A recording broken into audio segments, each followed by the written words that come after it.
Yay. All right, here we are. So welcome to our Advanced to Apprenticeship Rochester Advisory Committee meeting. Thank you all for being here. We have, you know, been meeting now. We're in year 4 of this grant, which is so hard for me. Like, oh my goodness, time is just tick tocking. But thank you, and welcome back. Thank you for joining us and continuing to be a part of our committee. I know last meeting we talked about recommitting and all that such. So we are very happy to have you all here. And for those watching the replay, thank you for taking the time to watch and to chime in about any information you would like us to know. So I am joined by my colleagues, Marilee Boylan from U of R, as well as Pat Dowse from MACNY. And Miss Good Colleen is also morning. joining. And Miss Colleen, yes, yes, okay. I didn't see her face, so it was throwing me off. It's at the bottom of my list. I gotta jumble it around. And you too, Colleen. Thank you all for being here. We also work in partnership with Rochester Works, Lindsay Murphy, and our TMA, which Rich is represented here today from them. So I want to give some updates really quickly about A2A at CWD, which is our Center for Workforce Development. We were able to start with our spring offering. We did have our first student. We do have our first student who is enrolled in welding, and we are literally 15 days away from the completion of his first welding course. With him, there has been the opportunity to learn about how Center for Workforce Development is able to move a student from enrollment to completion. He was a student that did require some support classes. So he's been able to participate in support classes while participating in the welding class. And we've been working collaboratively to work on his post-training opportunities. So lucky for him, he is already connected with Access VR and JobPath as his vocational service provider. And so we've learned through him that this opportunity is not only for people who are set on their career goals, but also for those who want to explore. And him exploring through the class of welding has demonstrated that he likes some parts of welding, but not necessarily all the parts of welding that would lead to a full career in it. And so we are looking for those customized opportunities to get him along that path while we prepare for the next cohort in the fall. So fall classes will begin in September 10th to be exact. And in anticipation of those fall classes, we are actually having a preview day, another preview day tomorrow. So we sent out information before, and hopefully you were able to share with your networks. I definitely encourage you. It's not too late to sign up if you are able to share with your networks again to see if anyone wants to be a part of that preview day that is scheduled. But I do want to make note if there is someone who is not able to attend tomorrow, of course, might be short notice for folks, we can always schedule another time for them to come in before classes are done on the 20th. Because then there is of course, the preview day is an opportunity to see the class in action, and classes end on the 20th. And then over the summer, students will have the opportunity to take that TABE assessment, which is the Center for Workforce Admissions requirement to see what type of support levels a person may need. So I think, Quick question about the preview day tomorrow. Absolutely. Kind of, what does that entail? Because Yes. So the preview day is, thank you, Rich, for that question. The preview day is all about a student. It gives a potential student a longer look at their interested class or course than the open house can. So during the open house, students are typically just kind of moving through, they're more touring the space than anything. During preview day, For example, if a student is interested in machining, they can sit in that machining class for up to an hour and be immersed in what that environment looks like, what it sounds like, what the curriculum is going, and kind of get a feel of if this is a good fit for them or not. We were very successful with those preview days in the winter. We had a few of them between November and December in anticipation for spring courses. And there were a couple students who were able to pretty much, decide that it wasn't the best fit because they thought that they were interested in welding, and they went to the welding preview day and they sat in the class, and one person didn't even make it the full hour because the sensory overload of all of the things that were happening in that welding environment was something that they didn't see on TV, and they didn't know those smells would be like that, and it would be so bright and it would be so loud. So really having that preview day opportunity helped to gear the person appropriately, instead of them paying and rolling and then deciding they didn't want to do it anymore. Randy, I have a How many go people ahead, do Rich. that? No, go ahead. Rich, go ahead. Do you know how many people are signed up? How many people are signed up right now? Right now, I have 2 people. All right. So there's still space available. My follow-up is, did we set up those previews? Was that something we coordinated, or is that Yes. something that the guys, the CWD will do for anyone? So CWD is willing to do it for anyone. The idea of preview day is something that A2A introduced to CWD. They were typically doing their open houses.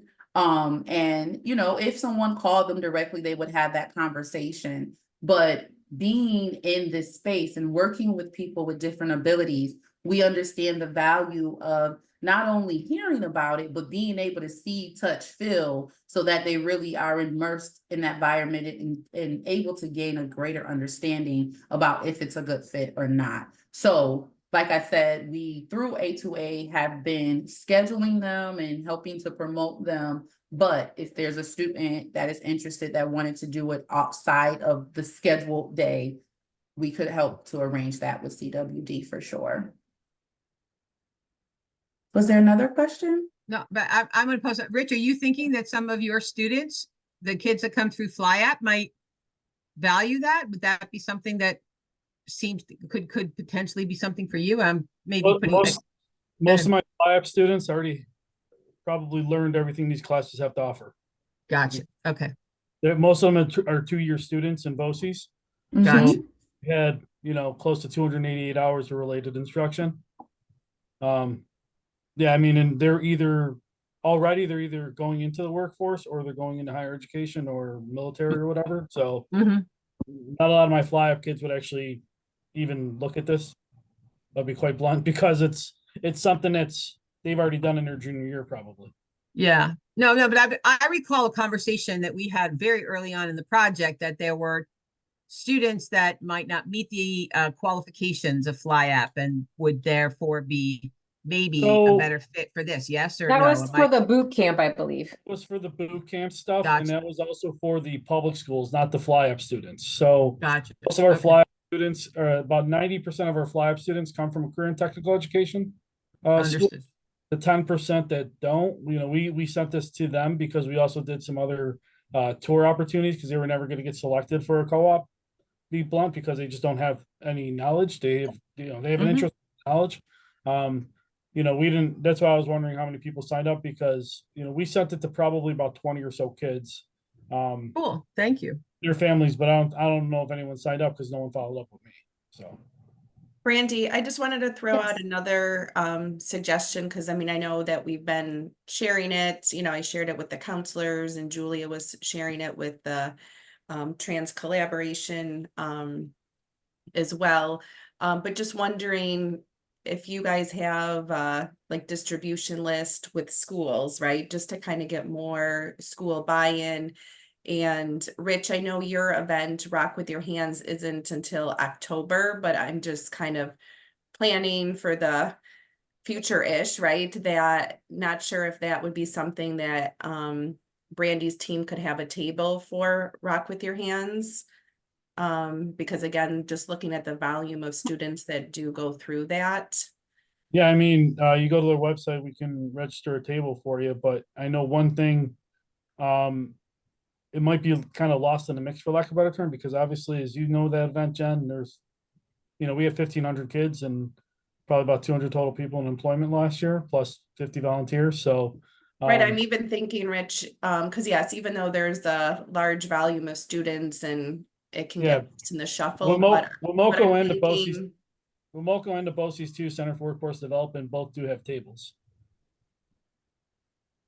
okay, because I'm also thinking, Rich, because you have work-based learning coordinators that are going through, and so they can at least be picking up the materials to bring Yeah. back to their classrooms, their students, and No, even if you don't have, there's no problem having a table, but I'm saying BOCES too is already there too. So they might even have the information. What I would say is, because who is it, Shauna that's on the team for that, right? Shauna and Jill. So Correct. Mhm. sure they have it as well. I mean, if you can staff a table, it's a long day thing.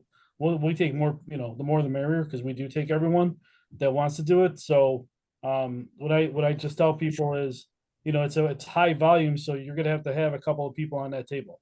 And you're gonna have a lot of stuff, because last year we had over 50 schools and over 1,500 kids, and we're expecting similar numbers this year. Maybe a little drop in numbers because Finger Lakes is going to redo their event, but these are other things that I think that, to be quite honest, the timing, because the classes would have already started. You'd be planning for the spring 2025 Mhm. semester, but making sure that BOCES 2 Center for Workforce Development has dates on the calendar for those classes. But a lot of the kids that are coming through advanced, or that are coming through Rock with Your Hands, we targeted it mostly through 8th through 10th grade, but obviously getting into the teachers' hands and the instructors' hands, that's big too, to let them know, hey, this is an opportunity. Makes sense. Makes sense. Awesome. Marilee is diligently taking notes. I can see her already. I am. I'm gonna Thank you, put that. Rich. I'm gonna look offline and get that registration link and put it up for you guys in the Thank chat. you, Thank you. Rich. No problem. And so on that note, we are in full recruitment for fall. Fall 2024, we will continue with the manufacturing courses of machining, fundamentals, manufacturing technician, and welding at the Center for Workforce Development. I have on the screen now the schedules. All of them really are on the same schedules. They were able to adjust the curriculums to make each course 18 weeks.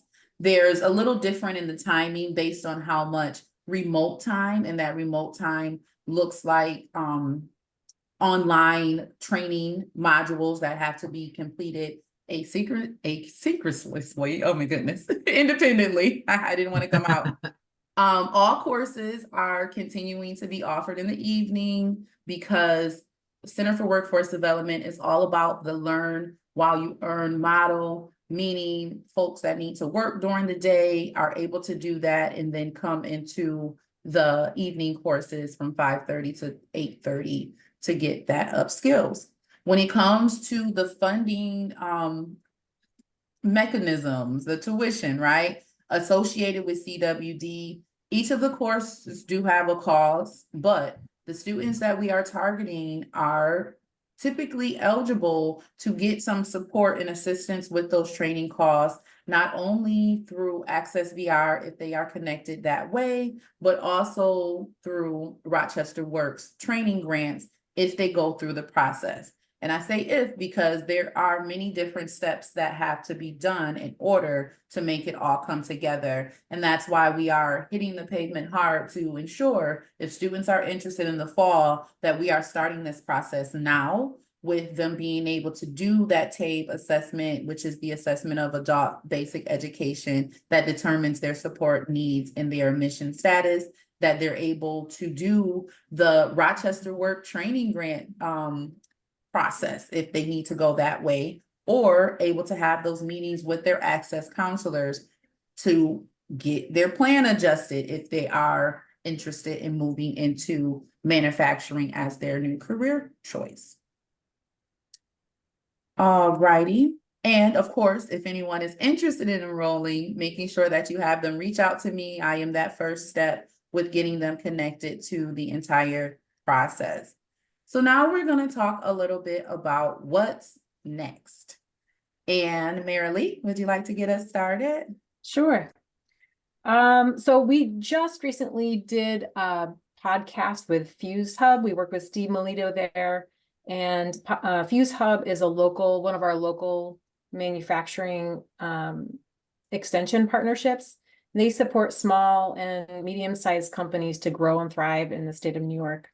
But the podcast has been released, and we can share it with you, and feel free to share broadly. But the really audience was other manufacturers, and giving them information about hiring people with disabilities and how it can help to solve some of their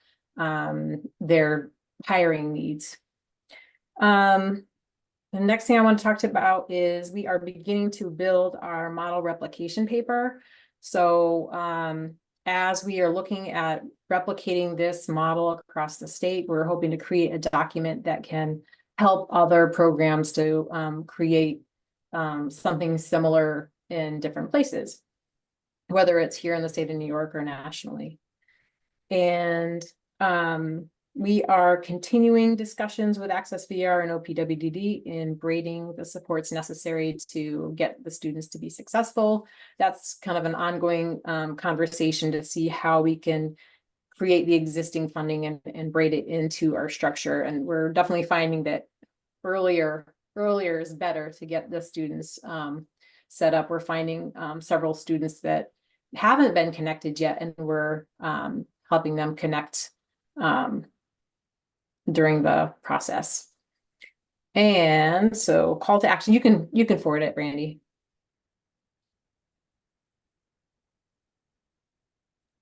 Sorry, I wasn't supposed to hit it yet because Pat has a piece with. Oh, okay. Yes. That has a piece. Yes, so the roundtable. Oh, thank you. I was like, okay. Cue me up. I usually need my bullet list. Yes, we're excited to let you all know that coming at some point in August, we did a dual poll. We've invited about 5 different organizations that we've learned are similarly interested in supporting individuals, young adults with disabilities to learn and enter the industry of manufacturing as their career. And so we are inviting them to come to a roundtable discussion with us to share what we do, share what they do, and then figure out where the gaps might be in order to truly look at, as Marilee talked about the replication document, figuring out what do we need, what aren't we doing? So I think part of the reason, notwithstanding, just wanted to tell you that we're doing this in August, is to also invite any and all of you as our advisors, if you will, to this whole project for the past 4 years, as Brandy indicated at the beginning, to give us some thoughts. You know what I mean? What's missing from A2A? I would love to suggest to the team here that we create a poll, if you will, around that, and allow you to anonymously, if you choose, or put your name on it and be bold, and let us know how we can talk to you about. So you've been through this with us. What's working? What don't you think is the right piece to continue? What do we need to? Who may be a new partner we need to talk to, so that when we go to the table as A2A in August with our colleagues, there's Uniquely Abled from California. There's a program right there in Rochester, right, guys? That a gentleman is going to join us. What's his name? I forget. I'm so bad with names. True Form, right? And then of course Frank Fallaton from Falla Technologies and STEP program. So we know that there's folks in New York that have caught the bug and are also involved in all this kind of stuff. So we want to put us all at the same table and talk. But we know what we know, but we would love your feedback. So you can anticipate from me an email that will do just maybe 5-6 questions around, basic SWOT kinds of things. What's our strengths? What's our weaknesses? What opportunities might you think we have and we might have missed? And are there any competing forces that we need to take it into consideration? Rich and Lee and Lindsay, I really look forward to your thoughts on that in regards to the from the business sector and the things that we need to pay attention to, because things are changing rapidly in regards to hiring and managing and all those types of things, which you all keep your thumb on, knowing what's going on. So look forward to that in July. In anticipation of our meeting in August, to make sure that we, A2A, go to the table with a full cadre of information to share with all the others, and then figure out if any and all of them make sense to keep doing in New York, and how do we partner and do better for the businesses to hire people and have a diverse workforce.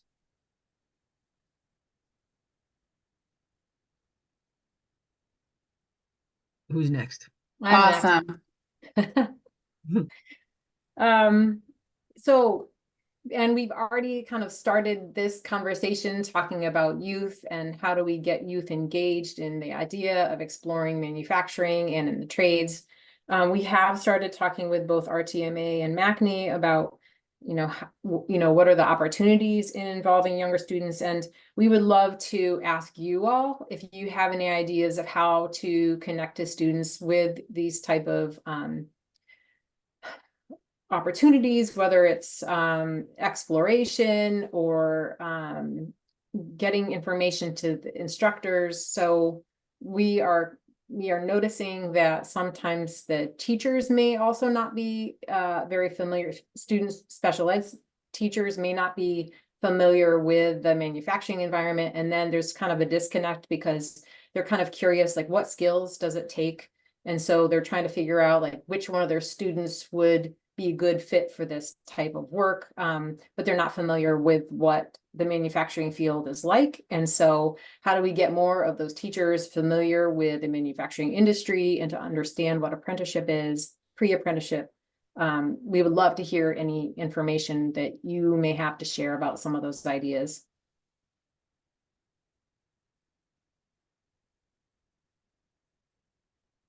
We're also getting stuck with like getting the information out. We're getting it maybe to the instructors, but then it's not getting to individuals and families. So how do we get it directly to individuals and families? Sorry. So one of the things that we've done through FlyUp, we've added a few places for young people with disabilities. We worked with Hope Hall, we worked with Hillside, we've worked with I think it's like the Webster Center, Rush Henrietta Schools, Webster Camp, I forget, Webster something, but it's in Rush Henrietta Schools and a couple other schools. We've given the information about some career exploration. One of the things that kind of falls short is, we go, we present, we talk to the students, we talk to the teachers and the counselors and whoever else, but not a lot of the students or families follow up with the application process into a FlyUp, nor do they follow up with even, wanting to schedule a tour. Because so one of the things we added in FlyUp this year was scheduling the tours, because we would have like, say, 4 kids from Greece schools that have no experience in manufacturing. So a company would be a little more hesitant on bringing them into the floor for a job shed or co-op, because, they really don't have the safety, the skills, or, know the industry. But they would do the tour because they could bring them into a conference room, tell them this is what we do, this is, the industry you serve, etc., our history, and then walk them around the facility to say, this is the welding part, this is the electrical part, this is the machining part, etc. So that, the kids can see that. We would definitely be open up for that part of it. But the whole thing is, not a lot of the students are following up with applications. And even when we had a few kids from the Rush Henrietta area that were in that type of a program, when we tried to schedule their thing, we just could not make it work. Because we got to it a little late, but then, we were going on their calendar and then the business calendar, and it just didn't jive. But with more time, we could definitely do something. But a lot of these tours and things wouldn't happen until the FlyUp calendar for us, which would be, getting out into the industry, would be, starting in January 2025.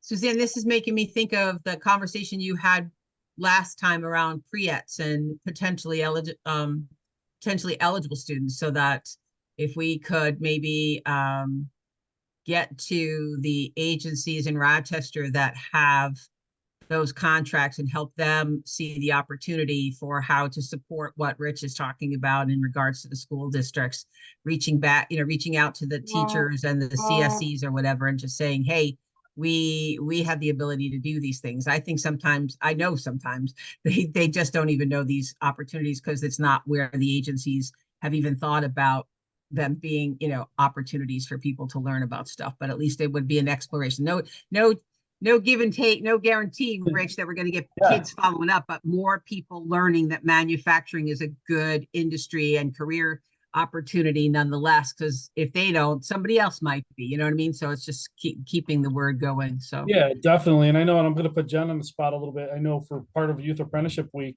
one of the things we did, we had a handful of people from Access VR tour one of our companies, Ambrel, and they've been with us on apprenticeship. They've been our team member for a long time. But one of the cool things that they didn't realize was places like Access VR existed to assist. Right. They had somebody. Or I know Jen and I have talked about pools of candidates and everything else. So I think for us, getting more businesses to know. I know we had that event at Delmonico's with about a dozen or so folks. But the Optimaxes, the Kodaks, like we've been working with them for a long time. And I continue to let all my other businesses know that these programs exist, these resources exist.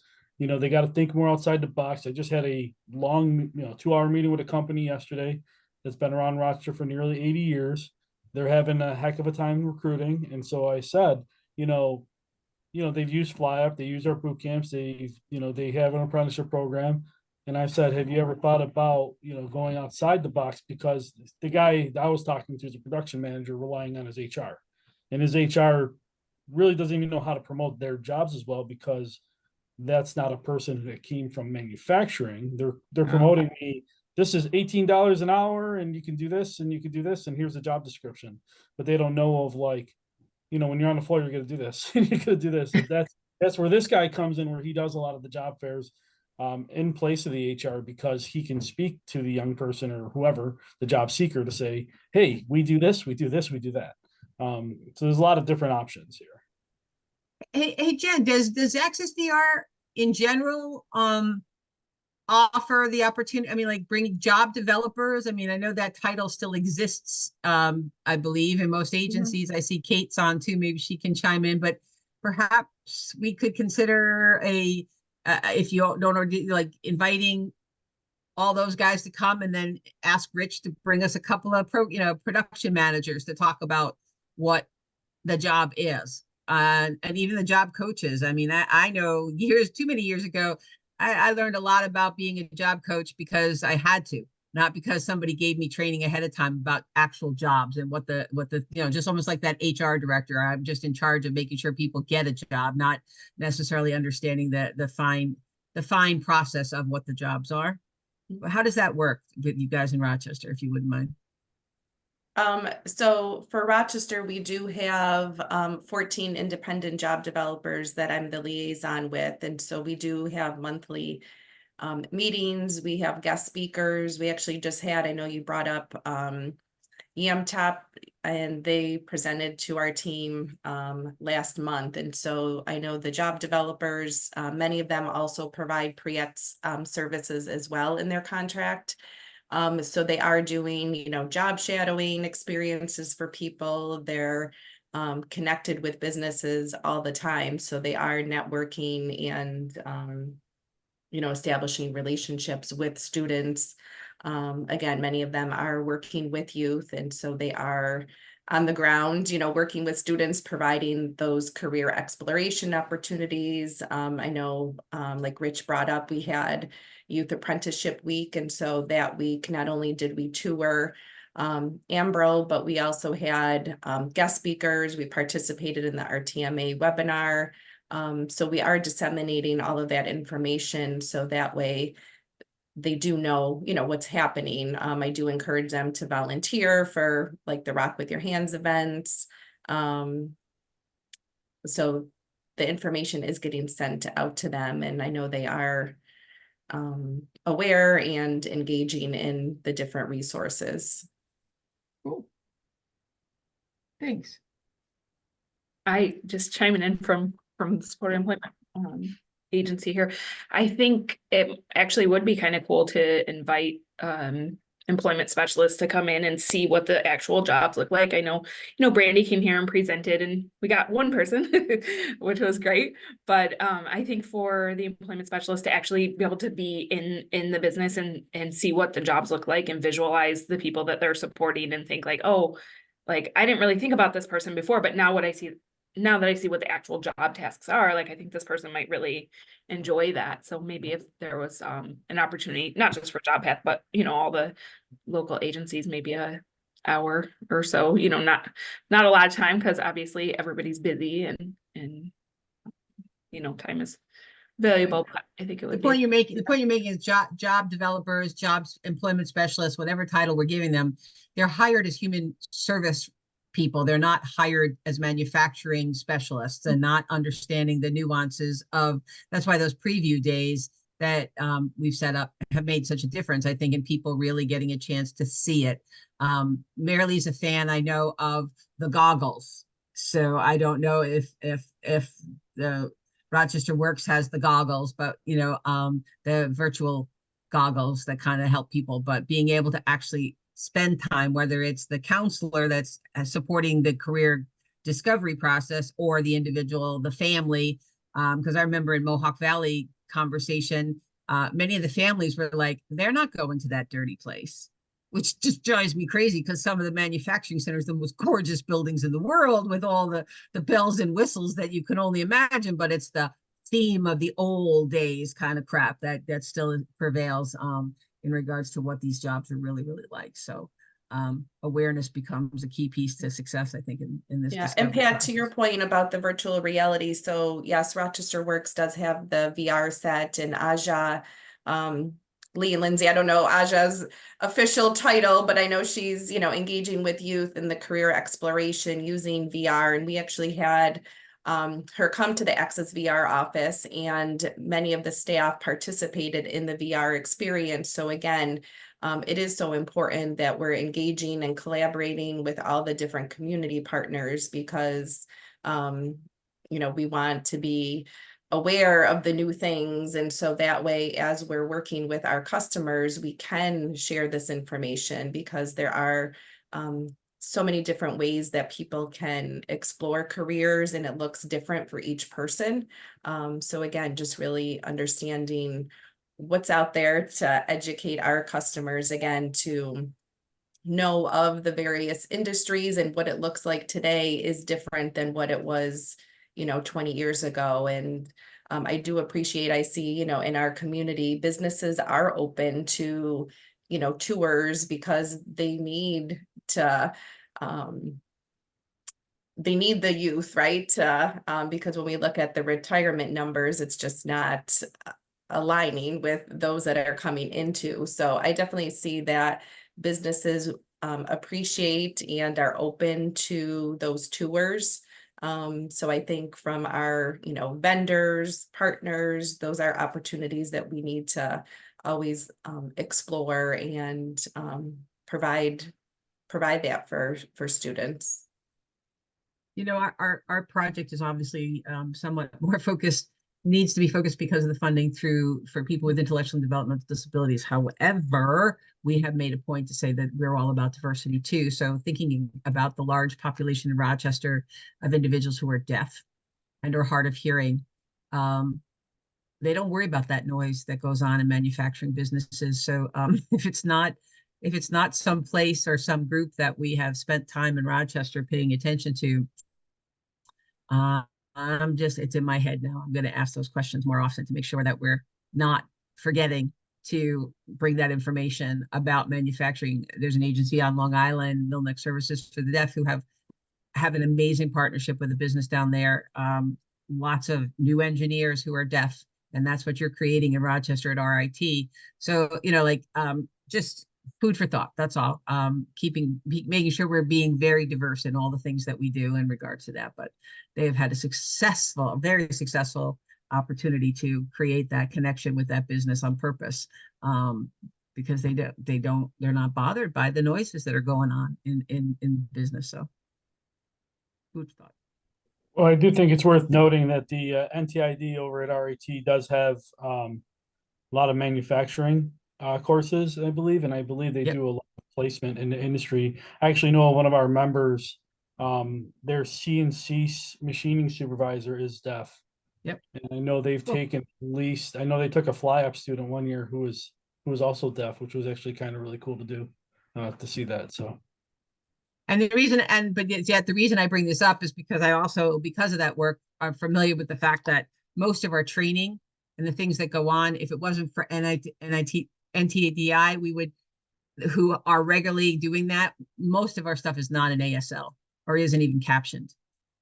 So we again are forgetting that a group of people perhaps by not thinking about that. So I'm being an advocate for a moment. I apologize, Marlene, Brandon, but Colleen, but can't help myself to just say that, you know, Spanish and Chinese and all Mandarin and all the other things are great languages, but so is ASL. So Thank you, Pat. Thank you, everyone, for chiming in. Just finishing up this slide, as we've been doing, we're going to continue to work with you all on our advisory to help with that recruitment and also the creation of employment opportunities. Thank you, Rich, for all the work that you're already doing. I know that CWD had a employer night and the opportunity to connect with you all, and students were able to give resumes, and making sure that they follow up is something that I'm doing for the students within A2A as we continue to recruit more for our upcoming cohort in the fall. So we kind of already went through our thoughts, but if there are any other thoughts or questions that anyone wants to say. well, I'd like to ask Colleen to talk a little bit about I America Building talked to Back. her. No, okay. Yep. She wasn't, I'm not sure if she's available. I know she had to step into another Nope. meeting. There she Okay, is. there she is. What would you like me to talk about? I didn't know if you wanted to just briefly share with the application that MACNY put into the federal to America Building Apprenticeships Building America, ABA. Oh, sure. So MACNY applied for funding through Apprenticeship Building America. It's a DOL grant. It would provide funding for us to take the Advanced to Apprenticeship program statewide, utilizing our alliance partners. So our TMA would be a partner in the program if we were to receive the funding. We hope to hear back at the end of June. And I will let you guys know as soon as we hear, because we're excited to take the program statewide using the model that we've developed with the University of Rochester. Which is why it's very, very important when I was talking about surveying you all as advisors to give us those SWOT ideas, our strengths or weaknesses, opportunities, and things we need to consider as we, because I am being very positive. We will get the funding from the feds, and we will expand this across the state on purpose, with purpose.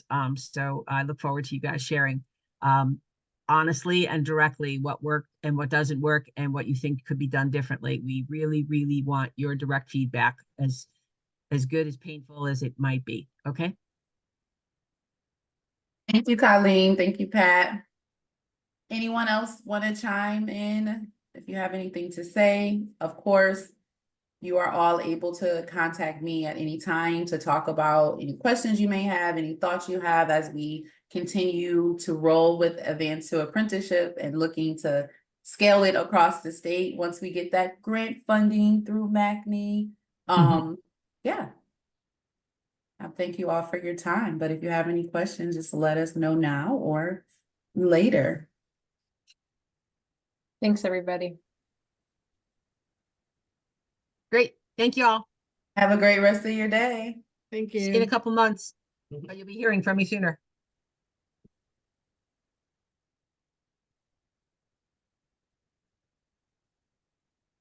Okay.